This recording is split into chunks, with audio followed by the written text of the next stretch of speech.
This episode is brought to you by Whitaker Garage Doors, your one-stop shop for all things garage doors, proudly based in Peekskill, New York. Your home is a direct reflection of your personal style, and let's face it, your garage doors are the first thing people see when they pull up your driveway. Whether you're looking for the timeless charm of a classic carriage house door or the clean, sleek look of a basic wood finish, Whitaker Garage Doors offers traditional options for every taste and budget. I can personally vouch for their incredible service. When I had my own garage doors done, I was blown away by their timeliness, professionalism, and overall respect for their clients. Jonathan, Cassara, and their entire team are top-notch, and they really go the extra mile to ensure you're happy with the final result. So if you're in the market for a new garage door or need some repairs, give them a call or find them on Instagram at Whitaker_doors. Don't forget to tell them you're a friend of Dave's over at the No Snooze podcast. Whitaker Doors. You won't regret it. Now, back to the epi. Adversity? Bring it. The struggle? I welcome it. Snooze on life? Never that. I am Dave Regina, and this is the No Snooze podcast. Come on.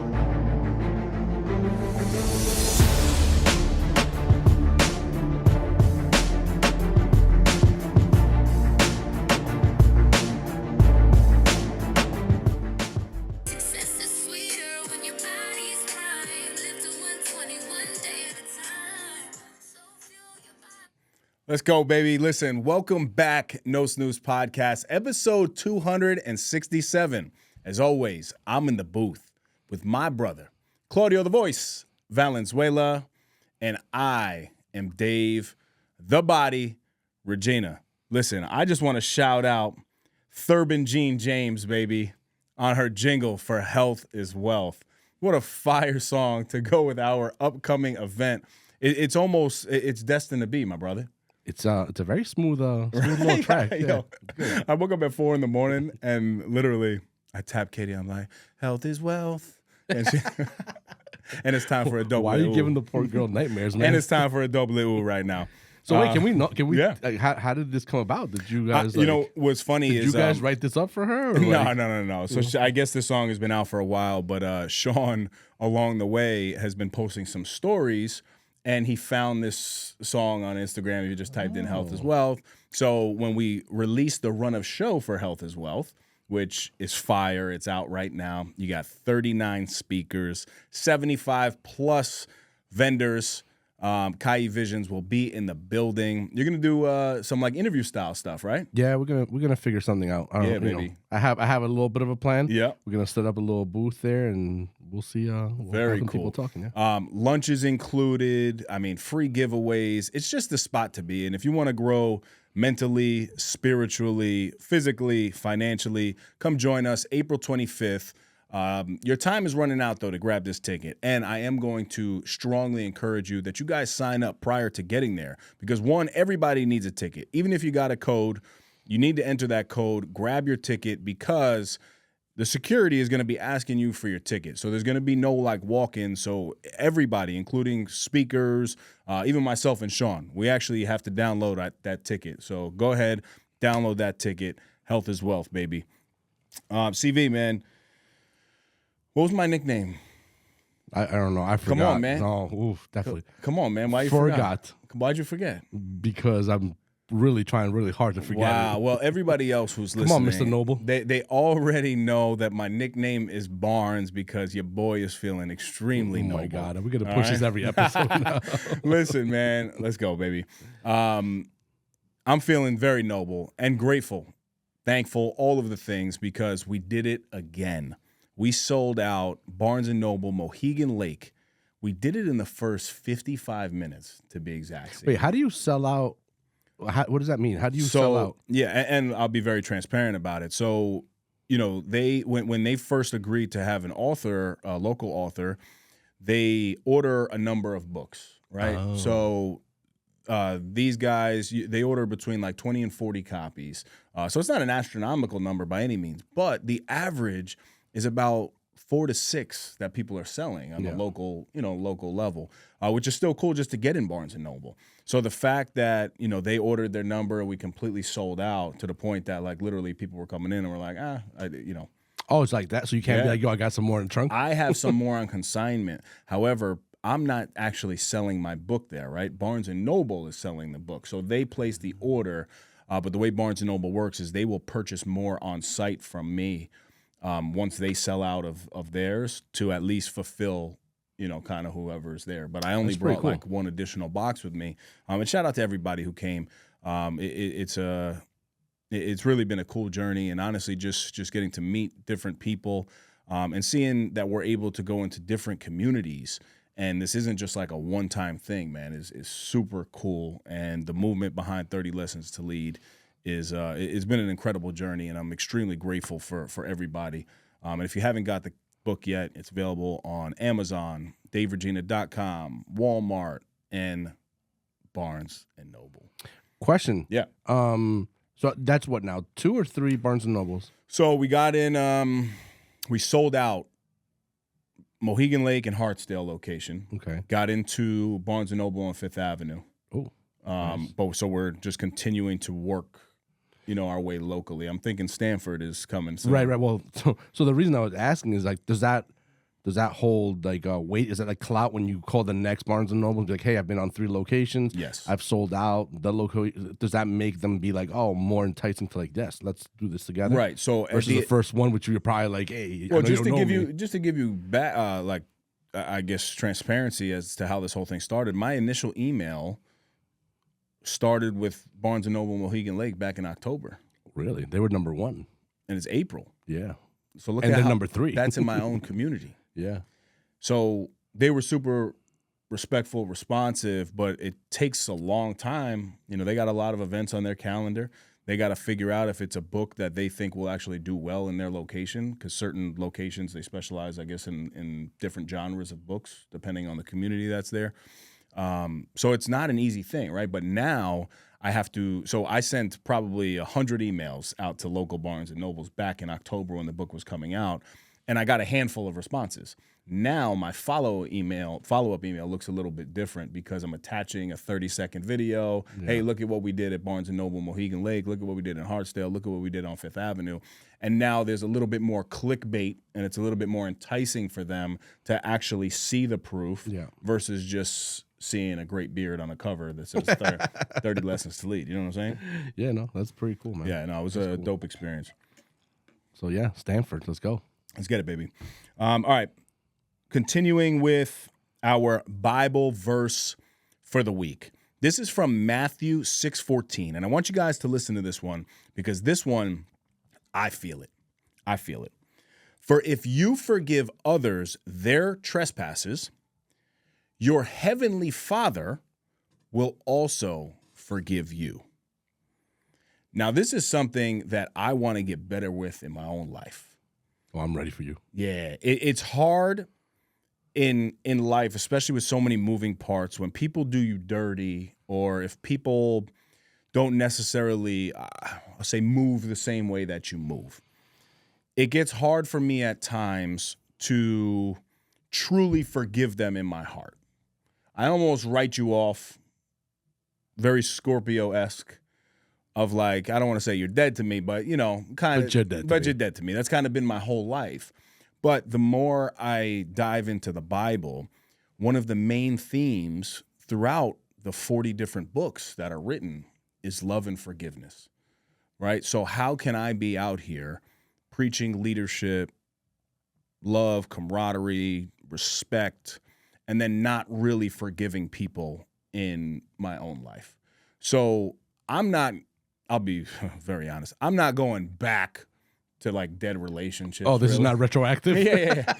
But I've been very conscious of individuals that I typically would have wrote off in the past to forgive them and just move on. Now, you don't have to be best friends with them. That's not what I'm doing. Maybe even if the Bible says that, I ain't doing that.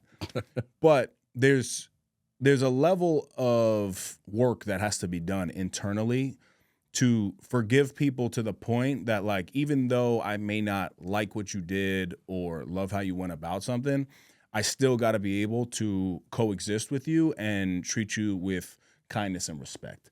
So that's something that I'm working on. Claudio's over there like, Oh, I'm waiting. I don't I'm know patiently about this." waiting.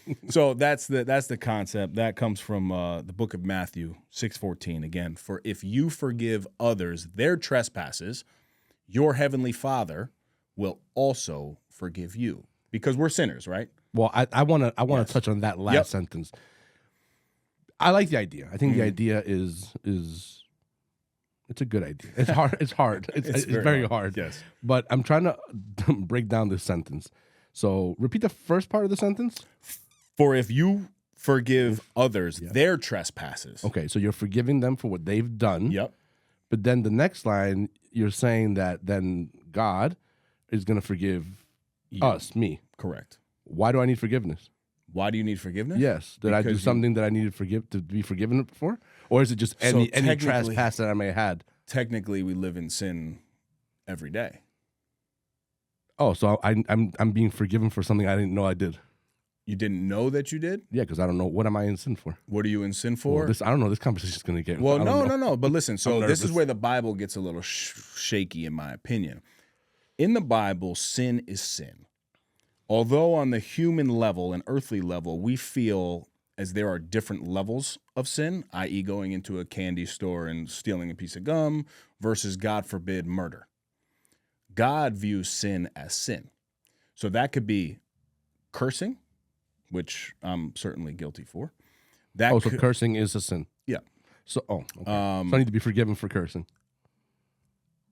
You know, not just that, but I mean, you know, I don't mean to be silly about Yes. this, but this is, I got to be honest, this is one of those things that does kind of how promote about this? thought. How about this? And this is most men and women, the concept of lust and temptation.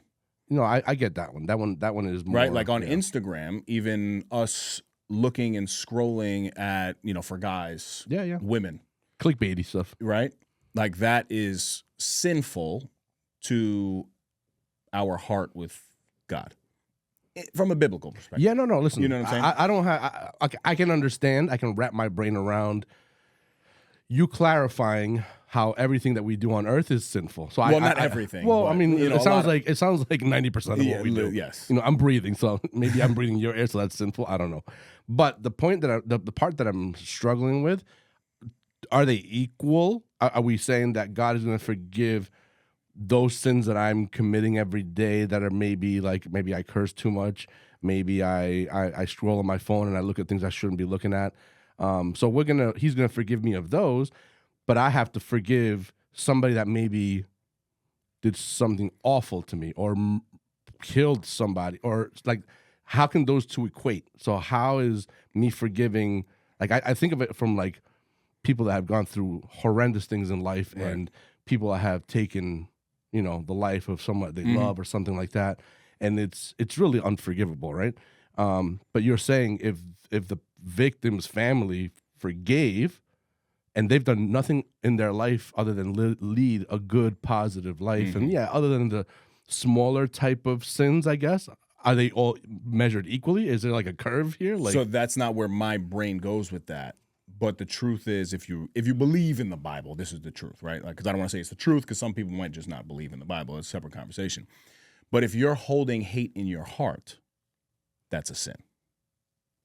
So if you're not forgiving people for what they've done, even though you're living life beyond that relationship in a good way, but in the truth of your heart, you're like, man, F these people. I can't stand these people. I'm not going to. That's sinful. man, that's a tough tough. cookie to swallow, man. Well, You this is why Jesus was so, he's the only perfect person, because literally, I think Justin talked about it last episode, right? Like he said, like, if you get punched in the right cheek, you should turn your left one. There's no level of response or hate. It's just, I forgive you. And that's full cleanse of the internal self, submitting to the power of God. Listen, I'm don't disagree with the statement. It's tough. And I don't even disagree with turning the other cheek to get smacked on the other side if you got smacked on tough, one. man. That's tough. I mean, I can get if that person needed it and that was like, I can kind of wrap my brain around. I'm not saying I'm like turn my cheek and be like, oh, go ahead, slap it. Right. But when you look at the very severe side of the forgiveness side, Yes. it's almost unsurmountable how to rationalize your brain to say, I'm going to forgive this person that took something away from me. I'm going to forgive this person for doing something so awful to me that I'm struggling to live life moving forward. Right. That's the part that I'm like really struggling to kind of wrap my brain around. I'll even go as far as saying this. Forgiveness is something that I struggle with too. Like I'm very much like I cut you off too, and I see that. And I don't want that. I know in my heart I don't want that. So, but it's very hard for me to like get to the other side of that. But I've forced myself to learn, and it was really for my own health, to forgive, not for them, but forgive for myself. Yes. Because if I forgive them for me, it's just really for me to continue being okay. Because if I continue harping on the negative, I'm just going to keep going down but I'm not really forgiving them. It's almost like a fake forgive, but it's for me. It's for my fulfillment, so I can kind of move on with my life. Absolutely. That's as far as I've kind of made it. Yeah, with this. I think that's a great start for all of us, right? Because I think the majority of the listener on the other side of this would be like, yeah, that's me too, and that's me, Dave Regina, as well. However, the more that I read the Bible, there's a true cleanse that needs to happen internally. So although we want to do it for ourselves so we can move on, there is some truth behind truly forgiving that person. Now, you do not have to be like best friends with them and kind to them, but also like if you were to see them, true forgiveness looks like you kind of just walking by them, whether you say hello or not, but not having that angst, anxiety, fear, and hate towards them, which is the difficult part. I'm not saying I'm good at this. I'm just saying it's one that I chose because it's an area of improvement that I want to be strategic and intentional on growing with. Copy that. You know what I mean? Yeah,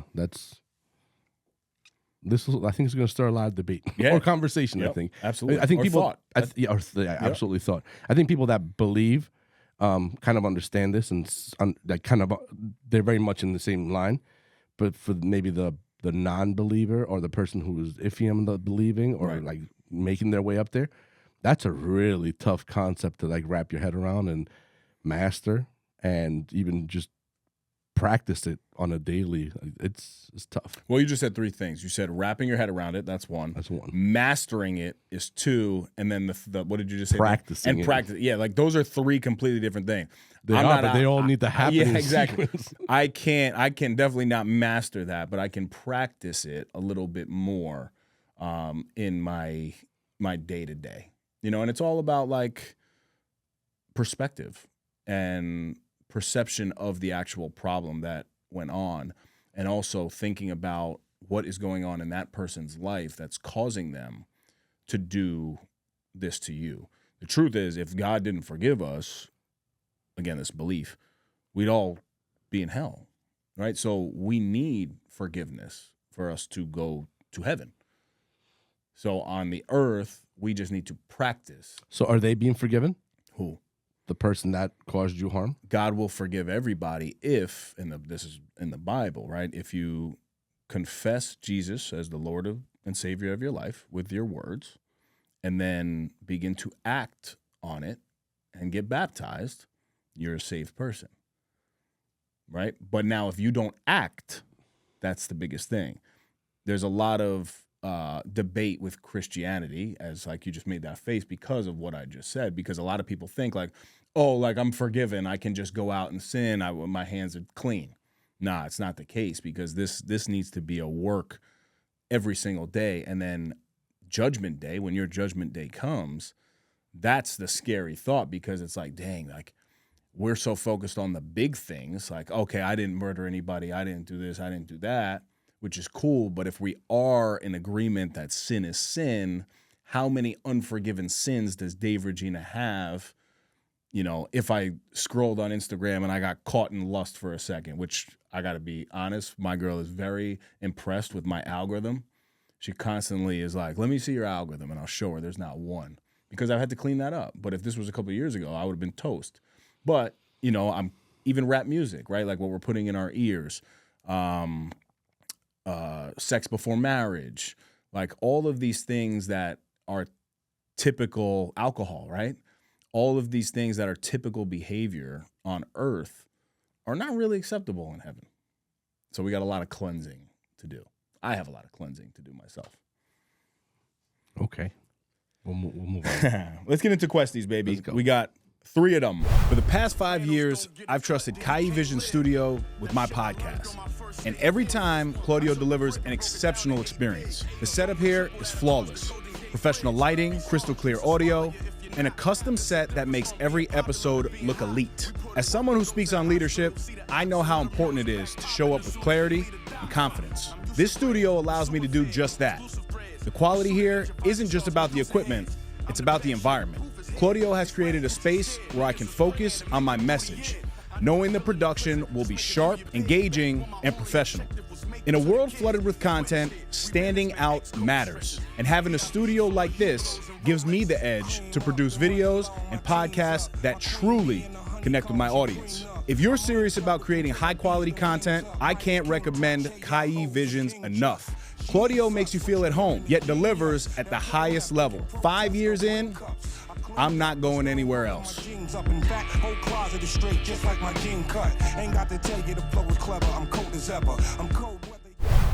All right, first question. Put the camera on me. Yep. I've been struggling to find a friend group since moving to New York from LA 7 months ago. I like keeping to myself, but get lonely. What's your thoughts? Good luck. Welcome to New York. Welcome to New York. Yeah, New York. Well, one, congratulations on the move. Hopefully it was why it's so nice and warm in California. Why would you come to this? Now we're listen, April starts to bring good weather. Did you not see it's like 30 degrees outside today? I know. In the middle of the spring. I know. But we're getting closer. They're starting to have some blooming processes going on with flowers and stuff like that. But yeah, when you wake up, you might have frostbite in the morning, and then you need like a t-shirt in the afternoon. But congratulations on the move. I think that making friends as an adult, I don't think that's easy. No, it's not. I think that's really hard because, one, we're so stuck in our ways. 2, the world is crazy. So, people just don't trust each other out here, which is something that I, agree with. And also in New York, it's even worse than big metropolitan, cities like exactly. New York. So, I think in terms of a friend group or establishing friends, I'm going to bring this to a leadership perspective for me. You want to start with one friend, right? I think that's the most important thing. And starting with one friend can lead to multiple friends, but your focus should be finding one person that you can relate to. Now, I do think you have to go out on a limb a little bit and maybe ask somebody to go for coffee or ask somebody to, have a conversation, stir up conversation. One thing that I think is important when you're trying to meet people is you want to show up where people repeat, right? I think repetition is extremely important in relationships. So the more that you're seeing somebody on a consistent basis, geared towards the things that you like to do, are going to set you up for a little bit of success, i.e. the gym, if you like taekwondo, like any hobby that you like, that if you're going to a consistent place, maybe it's your workspace that you're going, if you have one of those remote jobs that you can go to one of those hubs and you're constantly seeing somebody there. So I don't want to make it just like a working out thing, but working out is probably an easy example for people to understand. So that's one. The second thing, I think this one is challenging.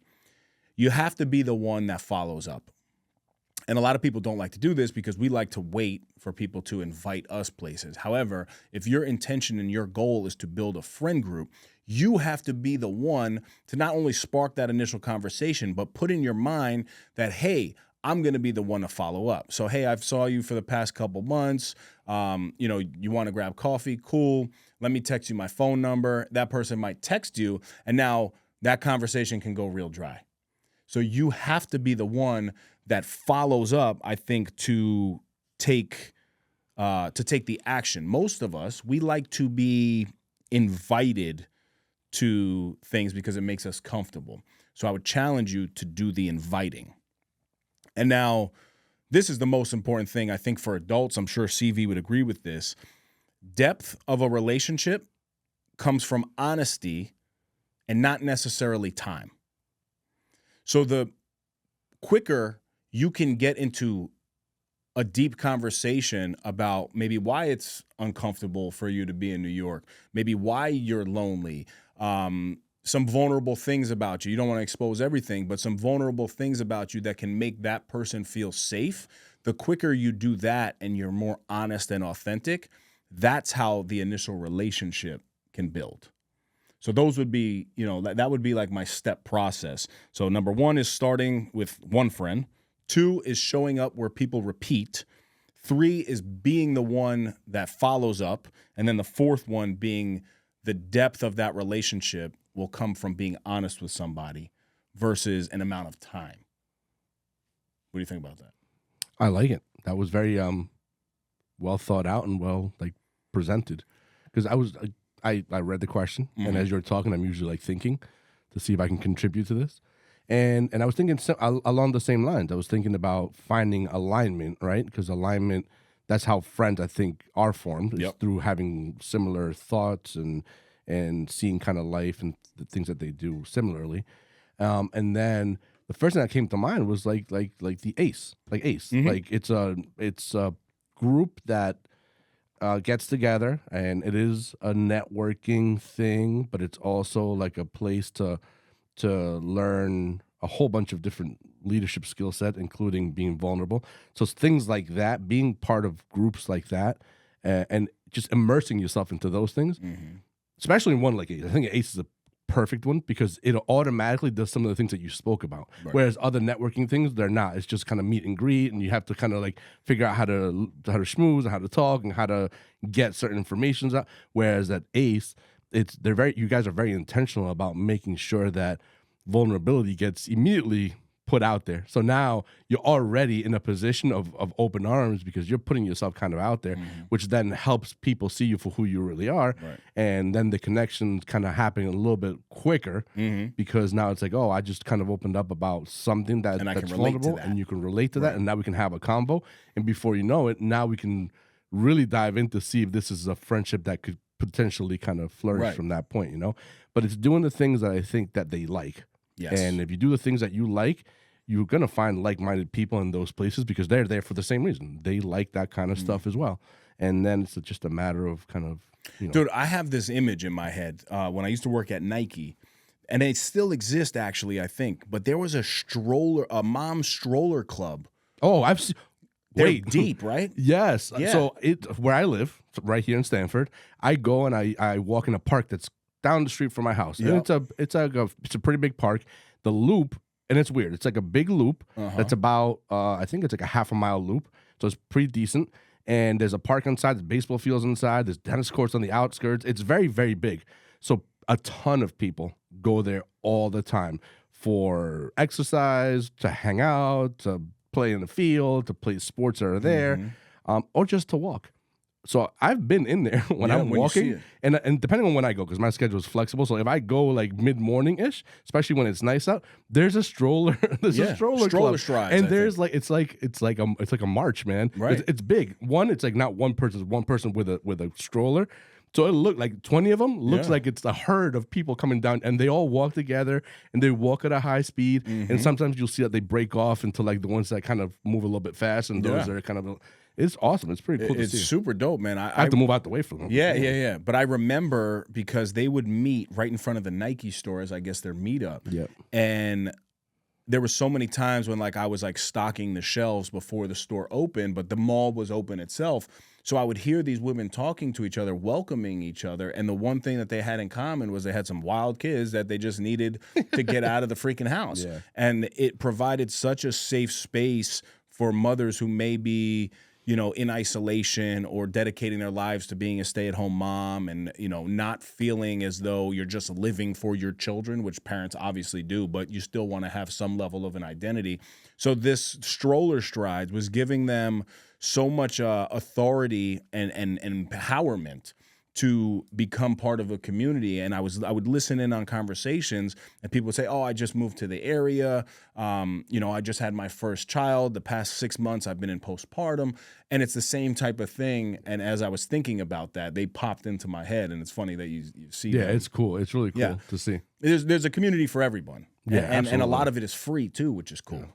Well, yes, if you know where to look, and this is the part that does stink a little bit, depending on where you are and kind of if that's the thing in that area, like yes, there could be an abundance of things for people to join. But then there's other places that it's not as easy. Right. So you have to almost like leave where you're at and seek places where this is. I gotta tell you, Stanford is amazing. It's amazing for that. It has so much variety of different little groups that there's a runner club, a stroller club. There's all these little things. So I do love that about Stanford. Whereas where I came from, it's harder. It's harder to seek out those kind of niche groups, or it's you kind of have to kind of get out, really and find, go out there and look. Yeah. No, good question. Welcome to New York. Welcome to New York. Go to the stroller club. Don't be the weirdo though. Be careful. Okay. So, question number 2. Is comparing yourself good or bad? Comparing yourself good or bad? I'm 22 and have a podcast, writing a biography, and working 10 hours a day. Well, it's a high achiever. It is, yeah. Doing some good stuff. Well, 22 doing all that. 1, congratulations.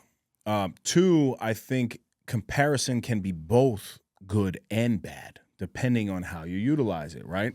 I think there's a big misconception with comparison because sometimes we compare things that don't make sense. And what do I mean by that? Your level 1 is not comparable to somebody's level 15. And it's very easy for us to say, oh, you have a podcast, I have a podcast. Why is this person doing this and I'm still here? Well, the truth is we've been in the booth for 267 episodes and maybe you just started your podcast, right? Or you have somebody who's written a book, you're writing a biography, that's awesome. I'm constantly looking at people who are national New York Times bestsellers, right? Like everybody can become a best-selling author out here. That's cool. But becoming a New York Times bestseller, I'm like, wow, how do you do that? So I get it. But now if you're utilizing it as inspiration and motivation and looking at how that person has actually got to that level, I think it's a good thing. But I think it's detrimental to your own success if you're sitting back and utilizing the comparison game and being like, oh my God, this person has all these followers. Yeah, they probably put out 1,500 pieces of content prior to blowing up. So I think it can be utilized in both ways. But you want to compare at 22? So at 22, I didn't have a podcast. At 22, I was working, 16 hours a day, sometimes 18 hours a day. And I definitely didn't have a book. I was in the clubs. I was doing a lot of bad things that started. I don't think you were reading 10 pages a day then either. No, not at 22. Maybe 10 pages like here and there, but it wasn't a consistent. It wasn't a consistent thing. At 22, the only thing that I had that was consistent was me working out. Right, that was the only level of alignment that I had. So, I know it's a short answer, but I do believe that it depends on how you're utilizing the comparison game. We got to stop comparing things that are not comparable. Yeah, that's a very good point. Yeah.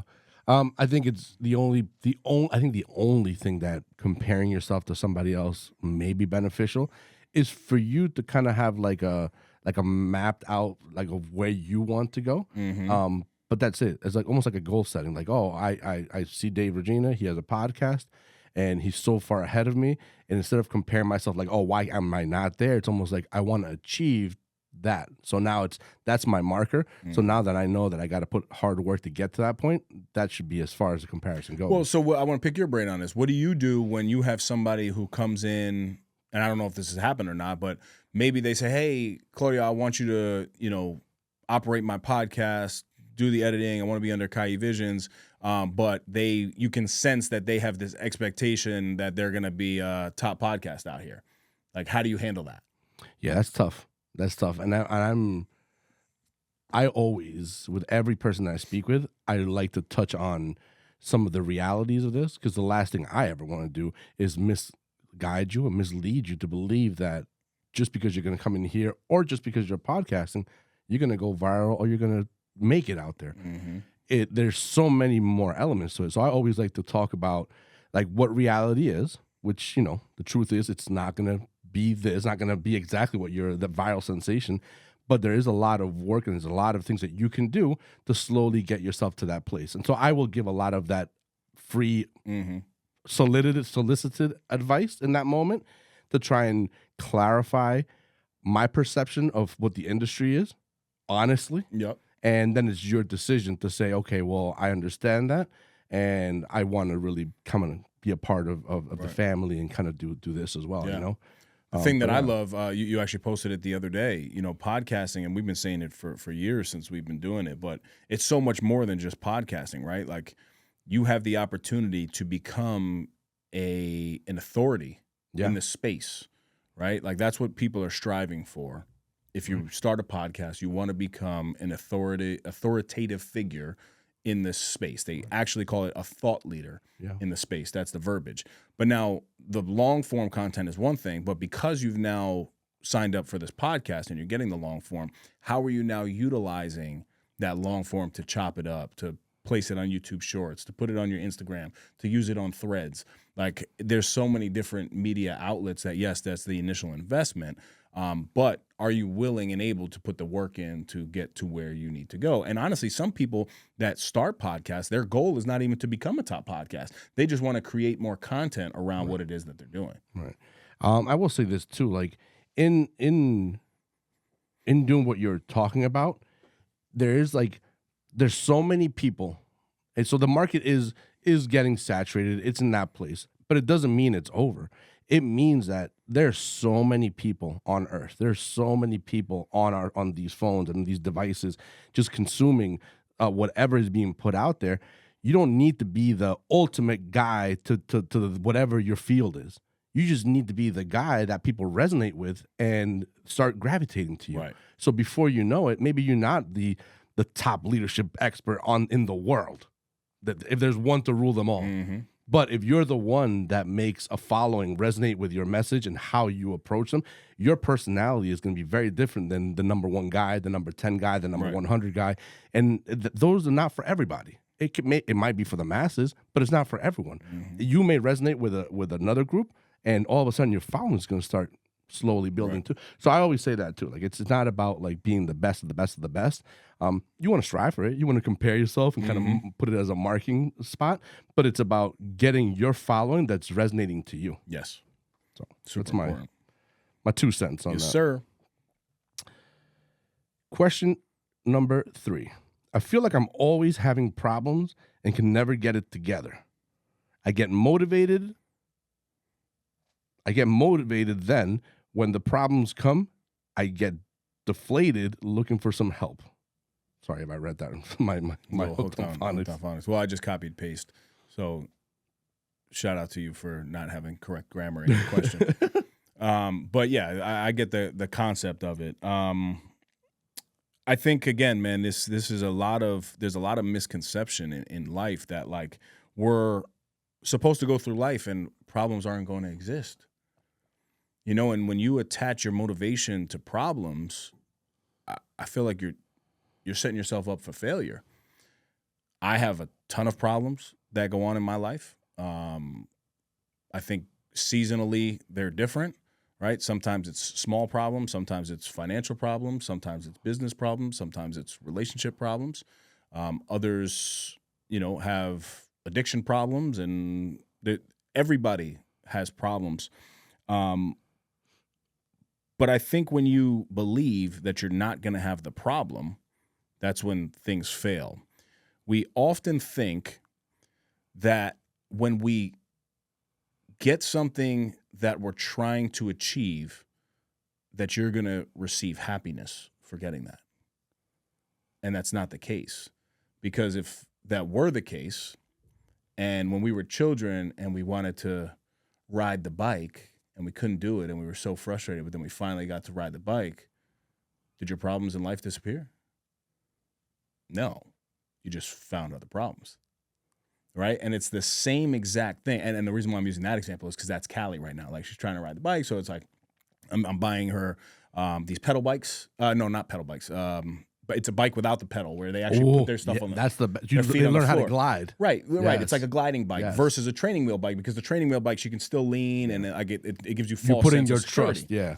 But I'm constantly thinking about her because, okay, now when she starts to ride the bike, she's going to achieve what she set out to achieve. Now, is she going to be happy and fulfilled in life? No, because she's going to go maybe in the bike world, but then there's going to be a million other problems that follow, what's going on. I think my goal is not happiness, but it's more fulfillment. Now, what does fulfillment mean? It means life on my terms to me.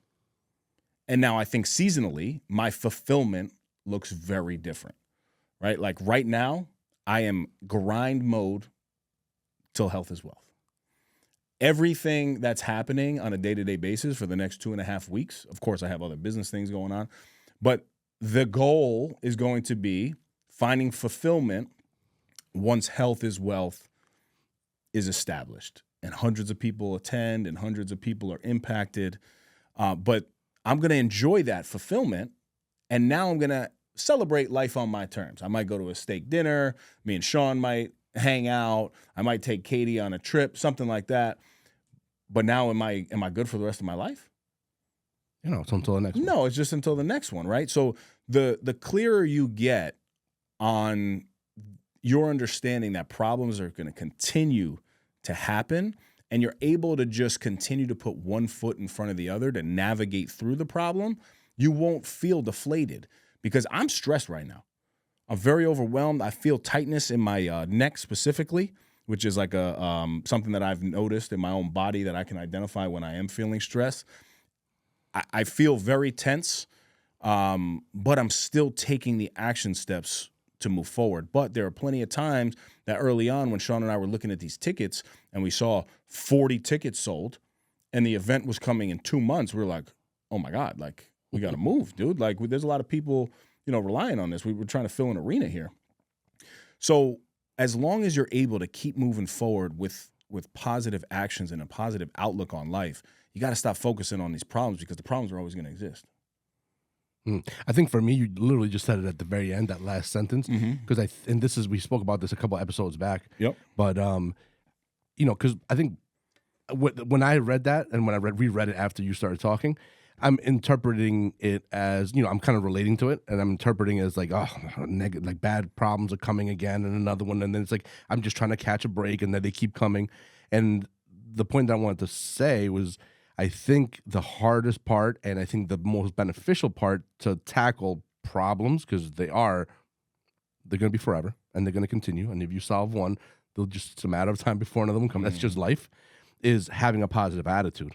And I think if you can work towards, and you said it at the end, if you can work towards becoming positive and attacking problems in the most positive manner that you can, the problems they won't weigh you down as much. And I'll tell you, this is not easy, because I struggle with this all the time. And learning that and figuring out when you're in a bad mood because a problem just hit your door, and it's like, damn, I don't need this right now. But that negative thought is just going to create more negativity, and it's going to create other little problems to start popping up, and it's like it's going to be never ending. But if you start figuring out how to approach it in a positive manner, I think you'll be better suited for it. Katie has been, very open and honest about her journey with losing her job, right? She lost a 6-figure job.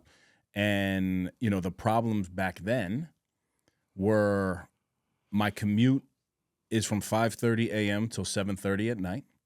People that does suck. Yeah, of course. People in the office, are kind of like rude to her. And she was always like really kind to people. So she didn't, love that. She didn't love necessarily the environment. She didn't love that her time wasn't like available to her. Now the problems look very different, right? So although she solved every one of those problems, now it's her building her own business, which is something obviously you can relate to, right? And the challenges that come with that. And I see when she gets deflated, she'll tell me like, oh man, I'm feeling overwhelmed. but she has, a computer screen with a task list, and every day she's just chopping at it. And then eventually she'll come out of the room with a positive outlook on it because she was taking action on the problems. The problems still exist because at the end of the day, the bills need to be paid, right? So she's now navigating different problems. So to your point, when like one door of problems close, I mean, the next door opens, right? So we have to choose which problems we want because that's ultimately a problem that she's also choosing right now, right? She's choosing not necessarily grinding her way to go find another 6-figure executive assistant job. She wants to grind her way to starting her own brand or reestablishing her own brand. So the problems are like, all right, which problems you want? Yeah. For us, look at Ace, right? We had problems of a problem was trying to fill a room for a leadership dinner every month, right? Selling out 40 slots to dinner was a problem. Like that was the problem at the time. Then we got to the point that we were like, yo, we love to do this. Like we've impacted the lives of so many people. Now we want to take on the county center. How many problems come with taking on the county center? Because now instead of 40, I need 400. I need 800 in this building. You know what I mean? So it's like you can never get away from problems because I think, here's a good one, when you're living a life of progress, I think progress equals problems. Because the more you progress, right? The more you progress, the more problems are going to come your way. The problems just look a little bit different. And that's the thing, though. Like the problems that you've already solved in your mind, like, oh, I solved them, so I'm good now. But if you're leveling up, you're going to just experience a new set of problems. Right. Sean and I just had this conversation. We were like, yo, we will never stress about a leadership dinner ever again, my brother. Ever again. Because it's like the easiest thing in the world. Yeah. It truly. Right. And that's when you don't know what you don't know. And now that you know it, it's like, oh, it's new easy. Levels, new devils. Yeah, we did a million things. I know. I got 99 problems, but negativity ain't one. Hey, problems are forever. Isn't that song? Oh, it's Diamonds. They should redo that song, bro. Come on. Oh my God, the nobleman is here. Mm-hmm. You said it, not me. Oh my God, you're right. See, now it's sticking. It's not good. Shout out to Boundless Nutrition, because if you're serious about your health, your performance, and your lifestyle, this place is a game changer. Boundless Nutrition is a hub for people who refuse to live average. We're talking ready-to-go healthy meals for busy professionals, sports performance supplements, vitamins you can trust, training gear, and the best protein shake bar around. So whether you're chasing strength, fat loss, endurance, or just trying to feel better day to day, they've got you covered. And let me say this, Amanda and the entire Boundless team are incredible, knowledgeable, welcoming, and genuinely invested in helping you win. If you're in Westchester County, New York, stop by 54 Washington Avenue in Pleasantville and experience it for yourself. You can tell them you're a friend of Dave's and find them on Instagram at Boundless Nutrition NY. Because at the end of the day, change your lifestyle, change your life. Now, back to the epic. All right, so the last thing I have for you is not a question per se, but it is a comment. Okay. So let's see how this comment sits with you. Yes. One of my rules is iron sharpens iron. Mm-hmm. And I want to say thank you for inspiring me along my path. This is definitely a topic for discussion. I love what you're saying, and thank you for letting me know that we have impacted you in your life. But iron sharpens iron, right? That's what this says. Iron sharpens iron. Now, this may be one of the biggest misconceptions. And this is also biblical, right? There's a whole text about iron sharpening iron in the Bible, which typically people think that when you hear that, strong people just need to be around strong people. Now, that is not iron sharpens iron. Because if you think about iron and sharpening iron, what do you have to do to sharpen that iron? There's an F word there. You got to create. I don't use that word to say. You got to create friction. Right? So the true iron in your life is going to be the people that create friction for you, that challenge you.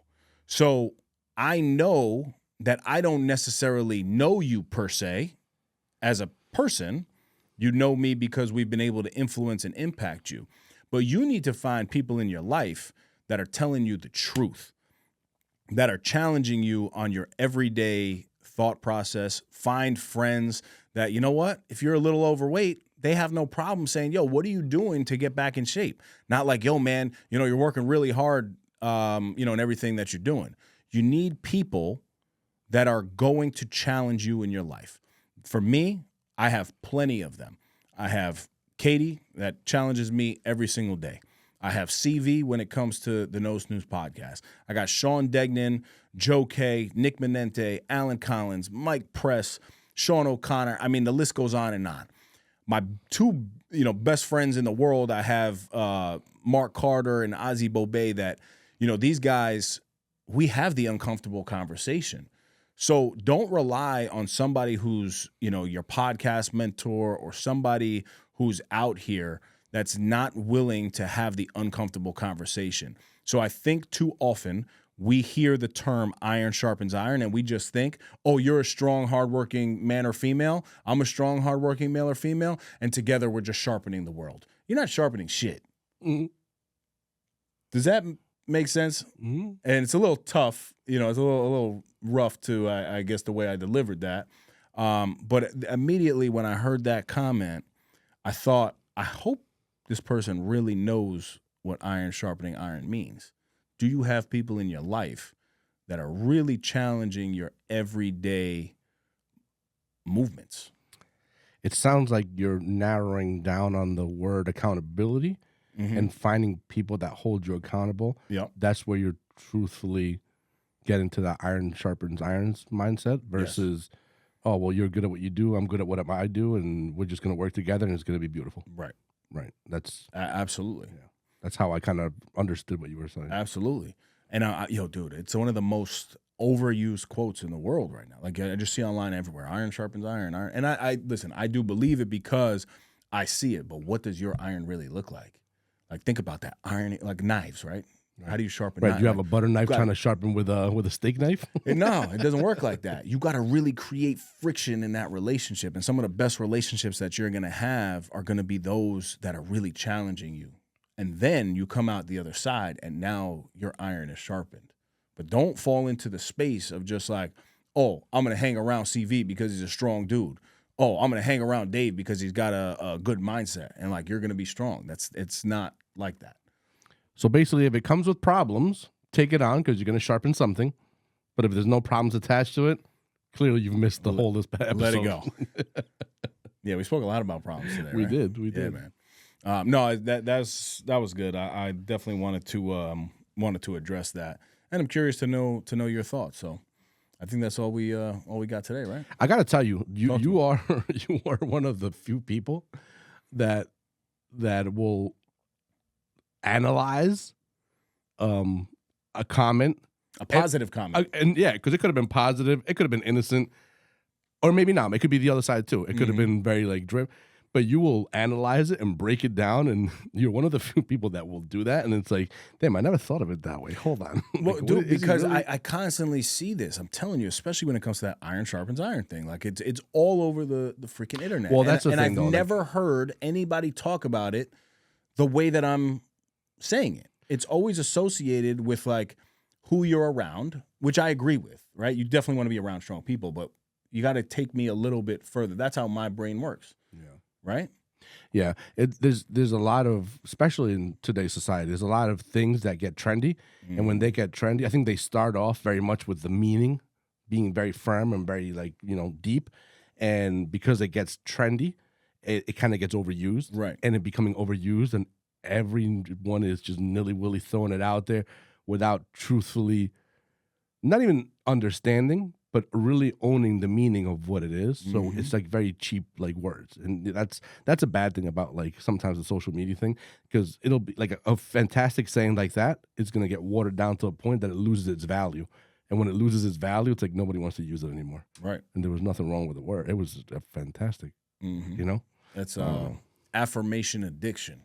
Affirmation addiction. People, I'm telling you, like, and I love feeding my brain with affirmations. I do, but there's too many of us out here that like we have these, these words, and then we're not like actually living them. Same thing with Christianity and the Bible, right? Like I constantly feel as though like I need to continue to live up to the expectation of what a true Christian is, because even though I'm gaining more knowledge and wisdom from the Bible, there's still far too many times in my life that I'm not upholding that standard, right? So I'm just as guilty for all this stuff that we're talking about. But I want people to be mindful of, what they're saying is one thing, but also what are you doing behind the scenes? Like I don't do well with fugaziness, man. That's the word I was about to I really use. don't. Imagine if I said the F word before. I said it creates fugazi. Don't be fugazi out here, man. It's I'm at a point in my life like I don't have tolerance for that. Like I see right through it. I see the nonsense. I see the bullshit. I can smell it from a mile away, and I'm not interested in it. And that's that's what sucks about today. Not today, physically today, the day and time that we're living in, is that before phones, before all the social media crap, the way you were fugazi had to be in person. So you were very quickly like held accountable if your talk was kind of like if you were running your mouth a little bit too much. Nowadays with social media, there's so much ungoverned nonsense talk because it's very easy to just set a quick post, write something that we know is good, but are we really about that life? Are we really like through and through? Are we really held accountable to those? It's just a post, and it's like, you know what I mean? And you see it, man. Like, and especially even in I'm going to call it my industry of leadership. There's a lot of that, right? Everyone wants to be motivational. Everyone wants to be inspirational, which you can, right? Like, but just make sure the stuff that you're speaking on is not regurgitated. And it's through lived experience. And I think that's where we've been excellent is we've been transparent through the No Snooze podcast for the past 7 years of, when the highs were high in life when we first started, and Mike and I had beautiful children to start. And then there was a period where, Dave's going through a freaking divorce, man. Like I wasn't like, hey, let's stop recording now at this time and just be motivational. Like you still got to do that. And I think too many people, they when you're not good with yourself, you leave those pieces out, which makes you not relatable to people, right? Because people look at me now.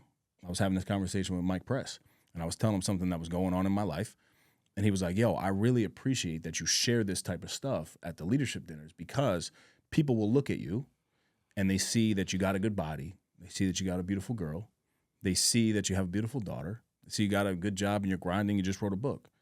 Got a great podcast. All these things are going really well. But if I'm not sharing the things behind the scenes that like we're discussing on these episodes, you lose people, Yeah.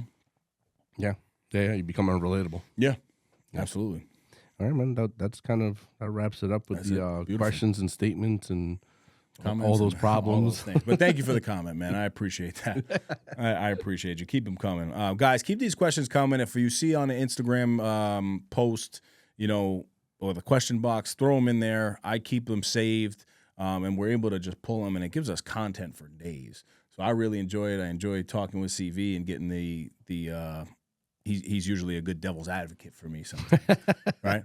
But then I always get him once in a while. He's like, all right, what you're saying is good. I agree with you. But that's why you need people to sharpen you. You know what I'm saying? Because I'll tell you off camera. Yeah, they give you the other side of things. So listen, if you're listening on drop day and it's Monday, I want you to go out and have a great week. The problems are still going to be there, but you just got to keep moving forward, baby, right? We created this No Snooze podcast to remind you not to snooze on your life, all right? You can shop the latest merch at nosnoozeshop.com. If you have not got a copy of 30 Lessons to Lead, check that out at daveregina.com. And until next time, stop snoozing. Get up and get after it. And come to health as well, baby. Thank you guys for tuning in. That's another epi in the books. You can follow us on Instagram at No Snooze Podcast and leave us a 5-star review wherever you listen to us. Subscribe to our YouTube channel, No Snooze. Shop the latest merch at nosnoozeshop.com. Come on.